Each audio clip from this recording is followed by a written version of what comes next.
People say marriage is a blessing. They say it brings joy, a home, and a future. But not everyone talks about the other side of it, the side only a woman knows. I know this because I saw it happen with my own eyes. Her name was Adanma. In our village, Okubi, everyone knew her for her beauty and kindness. She was the kind of woman who would give you her last yam if you were hungry. When she laughed, it filled the air like the sound of bells. Men wanted her. Women envied her. But Adanma wanted only one man. His name was Obinna. Obinna was everything a young girl dreamed of. He was tall, handsome, and had the charm to make any woman blush. More than that, Obinna was hardworking. His family owned large yam farms, and his future looked very bright. Obinna also wanted Amoka as his wife. So, when he came to ask for Adanma's hand in marriage, her parents were proud. They gave their blessing without hesitation. The wedding was grand. Drums echoed through the village. Women danced until their feet ached.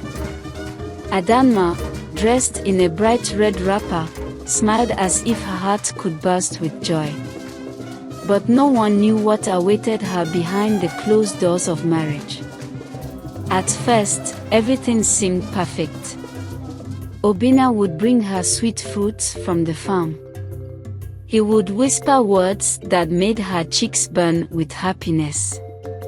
Adanma believed she had married the man of her dreams. But dreams, they say, do not last forever. The first change was small.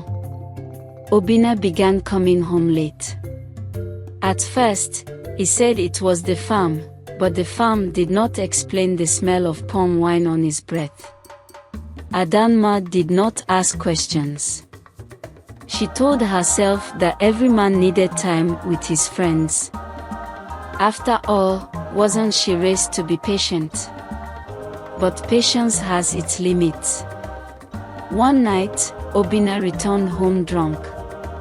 His voice, once soft and loving, had grown cold. When Adanma asked why he was so late, his face darkened. Without a word, he raised his hand and struck her across the face. The sound of the slap echoed through their small hut.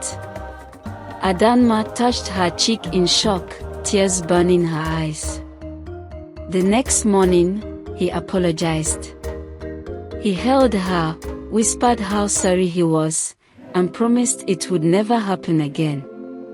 And Adanma believed him because when you love someone, you want to believe they can change. But he did not change. The slaps became beatings. The apologies became empty words. Sometimes, she would wake up before the sun and hide the bruises on her face before going to the market. The women in the village noticed. They whispered behind her back. Some blamed her, saying she must have angered her husband. Others pitied her in silence. But no one said a word to Obinna. In our village, Okubi, a woman's pain was a secret she carried alone. I remember the day everything broke. It was the rainy season. The skies were heavy with clouds, and the air smelled of wet earth. Adanma had been sick for days. Weak and pale, she struggled to finish cooking before Obinna returned. When he walked in, the food was not ready. That was all it took. And hell was let loose on that day. Obinna's voice roared like thunder. He threw the pot across the room, hot soup splashing against the wall. When she tried to speak, his fist met her ribs. She fell, gasping for air, but he did not stop. Blow after blow, he poured his anger into her fragile body. When he finally left, Adanma lay there for hours, broken and alone. The next morning, she made a decision. Weak and aching, she packed her few belongings and left. She walked for hours through the muddy paths until she reached her parents' home. Her mother cried when she saw her daughter's bruised face. Her father, once proud to give her away, hung his head in shame, not sure what to do next. He fumed, "How dare he touch my only child? My jewel." Few days after Adanma left her husband's house, she started to bleed. She was rushed to the native doctor's house.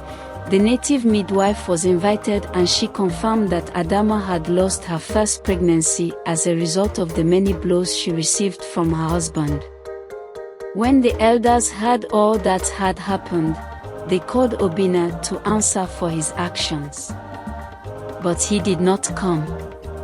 Instead, he sent word that Adanma was his wife, and no one had the right to interfere. In the eyes of the village, a husband owned his wife. No matter what he did, she belonged to him. But Adanma did not go back.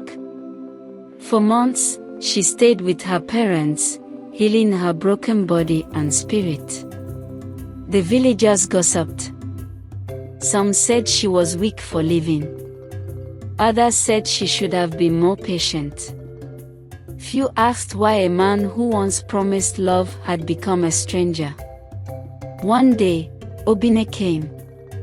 Not with words of love, but with demands. He wanted Adanma to return, to continue being his wife. When she refused, his face twisted with anger. "If you will not be my wife, he spat, then you will be no one's wife." With those words, he left, and no one saw him for days.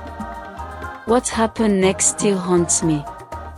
It was late at night when we heard the screams. By the time we reached Adanma's family home, it was too late.